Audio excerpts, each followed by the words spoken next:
3 আসসালামু আলাইকুম, আমি শাহজাহান এলাচ প্রকল্প বেনাপোল থেকে। এলাচ প্রকল্প বেনাপোল সবুজ জাতের ছোটো এলাচ বা মশলা এলাচ চাষ প্রকল্প। আমার প্রকল্পে যে ফলনটা এসছে সেটা আমি দর্শকবৃন্দ আপনাদেরকে দেখানোর চেষ্টা করতেছি। সুন্দরভাবে একটু দেখেন যে বাংলাদেশের মানুষের ধারণা যে সবুজ এলাচ বাংলাদেশে হয় না। আসলে আমরা জানি না সবুজ এলাচটা কোনভাবে কিভাবে রোপণ করতে হয়, চারা রোপণ করতে হয় বা চাষ করতে হয়, যার জন্য আমরা এখানে ব্যর্থ হয়ে যাই। বাস্তবিক অর্থে সবুজ এলাচের ফলন গাছের গোড়ায় আমি আপনাদের একটু দেখাই, সুন্দরভাবে দেখাই। এই যে গাছের গোড়ার থেকে, এটা গোড়ার থেকে এই যে কচুর লতির মতো লত হয়ে এই যে ফলন হয়েছে। এই যে আমাদের প্রকল্পে যথেষ্ট পরিমাণে ফলন এসছে। এই ফলগুলো বেশ বড় হয়ে গেছে, আস্তে আস্তে বড় হয়ে যাবে আরও বেশি। বেশি বলতে এখনও 90 দিন পর্যন্ত এটা পরিপূর্ণ এলাচে পরিণত হবে এবং হারভেস্ট পর্যায়ে যাবে। তবে আমি আপনাদেরকে যেটা জানাতে চাই যে এলাচ প্রকল্প বেনাপোল প্রতিনিয়ত এলাচ প্রকল্পের যে পেজ আছে এই পেজ থেকে আপনাদেরকে বিভিন্ন তথ্য আমরা দিয়ে থাকি, দেখবেন। সাথে সাথে আমি আজকে এখনও একটু জানাতে চাই যে সবুজ এলাচের চাষটা কোথায় করতে হয়।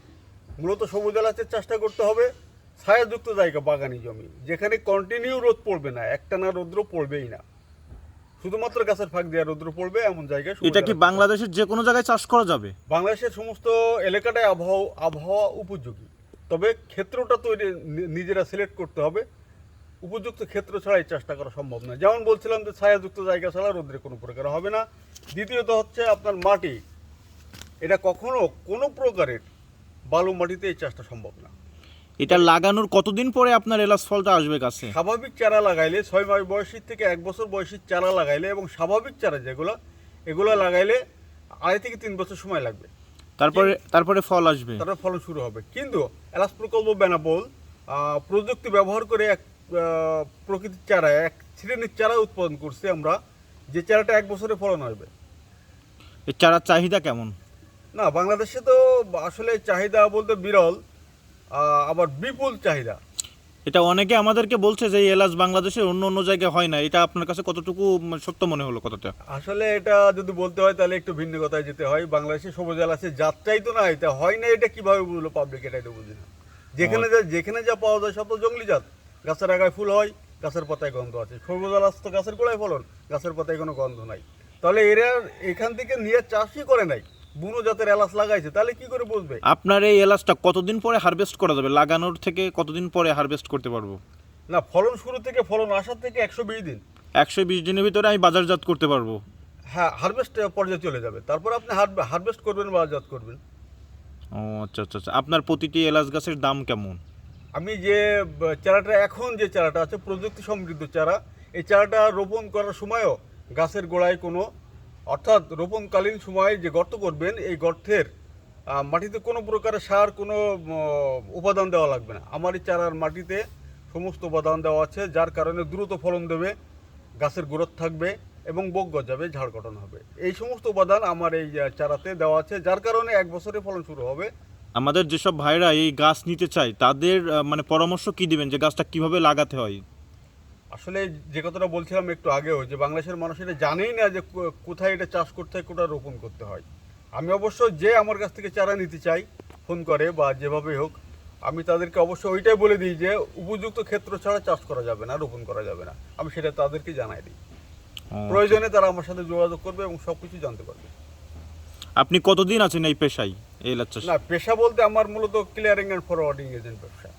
আমি তো এটা করছি এক প্রকার, এখন যে বেরোতে পারছি না, সময় দিতে পারি না, তারপরেও এখান থেকে বেরোতে পারি না। কেননা বাংলাদেশে একমাত্র এলাচ প্রকল্প বেনাপোলে সবুজ জাতের ছোটো এলাচ বা মহলা এলাচের এই জাতটা বাংলাদেশে ইনক্লুড করছে এবং এখনও চাষ করছে, চারা সরবরাহ। বাংলাদেশে কি আপনিই প্রথম এই এলাচ চাষ? আমি প্রথমে, এ পর্যন্ত এখনও পর্যন্ত সবুজ এলাচের চারা আর কোথাও পাওয়া যায় না আমার ধারণা। এবং এখনও পর্যন্ত যতগুলো প্রমাণ পেয়েছি, সবাই যে যা যেখান থেকে বলে সেখান থেকে আমি এটা জানতে পারি, যেখান থেকে নিয়েছে সবই বুনো এলাচের জাত হয়েছে। তাহলে এটা বোঝা যায় যে বাংলাদেশে সবুজ এলাচের চারা একমাত্র এলাচ প্রকল্পেই পাওয়া যায়, অন্য কোথাও এটা পাওয়া যায় না। এই এলাচ কত করে কেজি বিক্রি হতে পারে? না, এটা তো আমি বলতে পারবো না, কারণ এটা মার্কেটের ব্যাপার, আমার তো চাষ ক্ষেত্র। তারপরে তো আপনার একটা ধারণা থাকে। আন্তর্জাতিক মার্কেট, এটা ওইভাবে ধারণা করা মুশকিল। তবে এই বছর অনেক বেশি আশা করা যায়, 6,000 টাকা নিচে কেজি ভালোটা পাওয়া যাবে না।